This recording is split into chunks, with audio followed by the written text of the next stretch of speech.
Very good lucky. इसके लिए फिर दो बोर्ड लेने पड़े हैं हमारे को। एक तो उनका भी है ना, 9th वालों का भी। वो कहाँ गए अभी? प्लेनेट बना दी उन्होंने। आ जाओ जाओ, कम इन।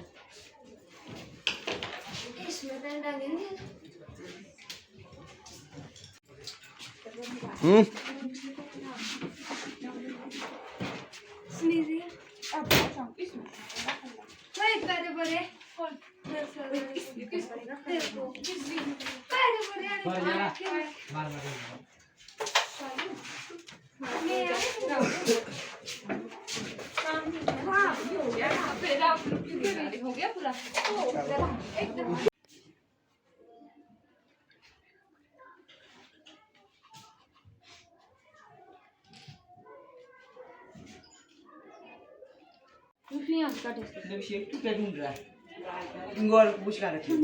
इसको फेंक दिया ना पर लंबे ही देना रहने ना।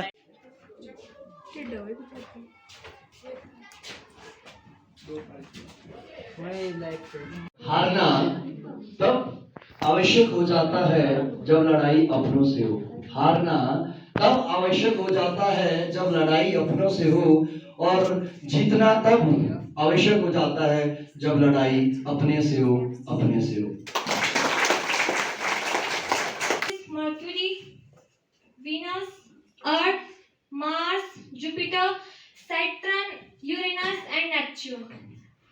तो जो हमारे पास सबसे पहले मर्क्यूरी है यानी बुध, तो सूर्य के सबसे वीनस, जो वीनस होता है आपके लिए सबसे ज्यादा गर्म इसलिए होता है क्योंकि इसमें सबसे ज्यादा गैसेस पाई जाती है और इसमें सबसे ज्यादा कार्बन डाइऑक्साइड पाई जाती है। इसमें लगी हुई है सिंक्रोनस ऑर्डर, जो कि 1 मिनट में 7 बार घूमती है। और दिखाओ इसको, और करके दिखाओ कैसे घूमती है 1 मिनट में 7 बार। और नीचे लगे स्टार।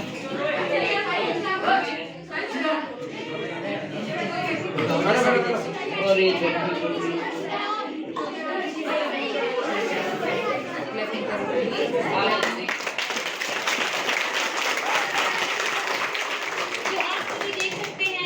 सूर्य है, सूर्य को फादर ऑफ द प्लेनेट भी बोला जाता है। जितने भी ग्रह हैं उनका पिता भी कहा जाता है।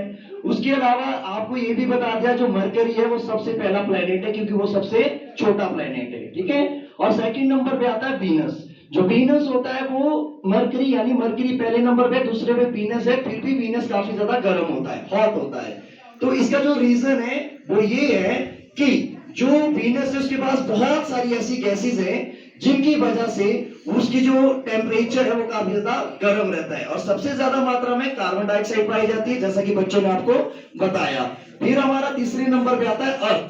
जो अर्थ है, अर्थ एकमात्र ऐसा प्लेनेट है इन अमंग ऑल द प्लेनेट की जहां पर जीवन संभव है। यहाँ पे तीनों स्फीयर पाए जाते हैं, तभी जाके अर्थ के बाद हमारा आता है मार्स यानी मंगल। मंगल के पास 2 सैटेलाइट ऐसी है जिसमें से जो डीमोस है, फोबोस और डीमोस सबसे छोटी सैटेलाइट है। और उसके बाद हम चलते हैं, जो चौथा ग्रह हमारा वो है हमारा जुपिटर। पांचवा ग्रह हमारा जुपिटर सबसे लार्जेस्ट प्लेनेट है, सबसे बड़ा है, ठीक है। तो जुपिटर है, जुपिटर के बाद हम जाते हैं अपने जो नेक्स्ट प्लेनेट है हमारा सैटर्न। जो सैटर्न है, सैटर्न सबसे, इसमें सैटर्न के बाद यानी शनि के बाद बहुत सारी सैटेलाइट है। अराउंड 82 ऐसी सैटेलाइट है, यानी उपग्रह इसके अपने। तो इसीलिए इसके पास सबसे ज्यादा उपग्रह हैं। उसके बाद हम जाते हैं यूरेनस पे। यूरेनस के बाद जाते हैं नेपच्यून पे। तो नेपच्यून जो है वो सबसे ठंडा इसलिए होता है क्योंकि सूर्य से सबसे अधिक दूरी पर स्थित होता है। बाकी आप देख रहे हैं इसको, सौर मंडल को। इसके अलावा और भी बहुत सारी ऐसी चीजें होती हैं जो आपको हम अभी नहीं करवा पाएंगे, नहीं बता पाएंगे, बिकॉज हमारे पास ज्यादा समय है नहीं अभी। इसीलिए अब ये आप देख चुके, इस मॉडल को आप इसके बाद भी देख पाएंगे अगर आपने देखना होगा। ये एज इट इज रहेगा हमारा मॉडल। अब आप लोग जा सकते हैं। Good morning to all respected principal sir and my brother and sister. I am Dia Thakur from GSS Jihad. I hope you all are understanding my my words. So on my behalf, wishes to all you on Space Day. तो मैं आपसे आशा करती हूँ कि आप सभी मेरी बातों को ध्यानपूर्वक सुनेंगे और आप सभी को इस स्पेस डे की हार्दिक शुभकामनाएं। तो मैं आपको थोड़ी सी जानकारी देना चाहती हूँ कि इस स्पेस डे पर ही चंद्रयान के बारे में कि जैसे कि आप सभी को पता है कि चंद्रयान हमारा 14 जुलाई 2023 को लॉन्च हुआ था। बेंगलुरु में इसका हेडक्वार्टर है, ये वहां से लॉन्च हुआ था। उसके बाद प्रधानमंत्री मोदी जी ने इसे 23 अगस्त को हर साल स्पेस डे मनाने का फैसला किया था। तो इसके बारे में आपको मैं थोड़ी सी और जानकारी देना चाहती हूँ। इसमें लैंडर और लॉन्चर दो प्रकार के होते हैं। जैसे कि जो इसमें लैंडर थे वो विक्रम थे और जो लॉन्चर थे वो इसमें प्रज्ञा थे। जैसे कि जो लैंडर होता है उसका कार्य होता है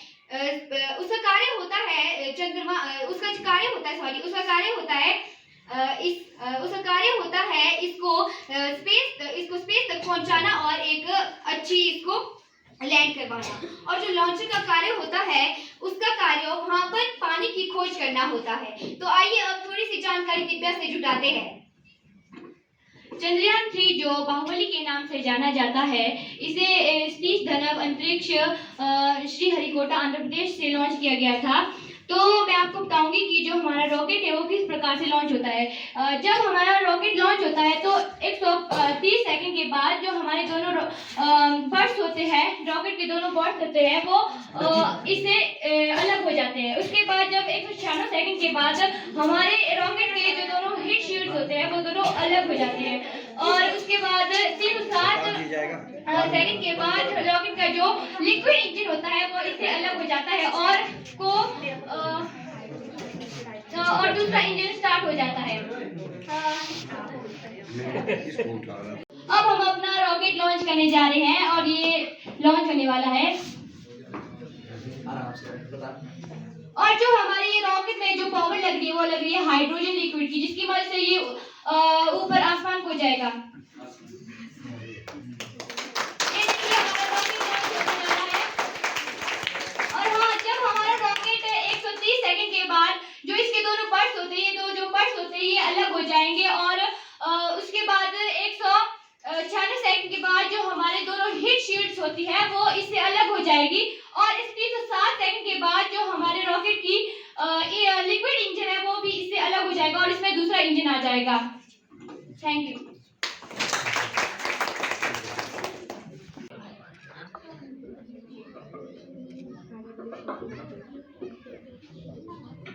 जो हमारी अर्थ है वो दो भागों में डिवाइडेड है, ठीक है, लाइन ऑफ इक्वेटर की वजह से, जिसको आप 0 डिग्री भी कहते हैं। आप सभी को ये मालूम है, आप सभी भूगोल में ये चीजें पढ़ चुके हैं। तो जो ऊपरी भाग होता है उसको बोला जाता है नॉर्दर्न हेमिस्फीयर, उत्तरी गोलार्ध। नीचे वाला जो भाग होता है उसको सदर्न हेमिस्फीयर बोला जाता है, दक्षिणी गोलार्ध या दक्षिणी ध्रुव बोला जाता है, ठीक है। तो जब दो भाग होते हैं तो एक काफी खूबसूरत मॉडल बनाई है बच्चों ने, आप अपनी सीट पे जा सकते हैं। अगला मॉडल वो वाला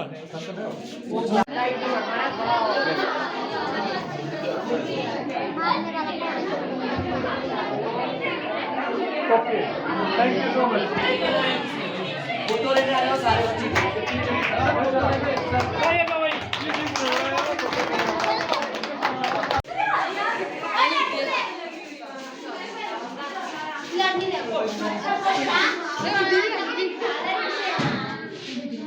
नीचे धोए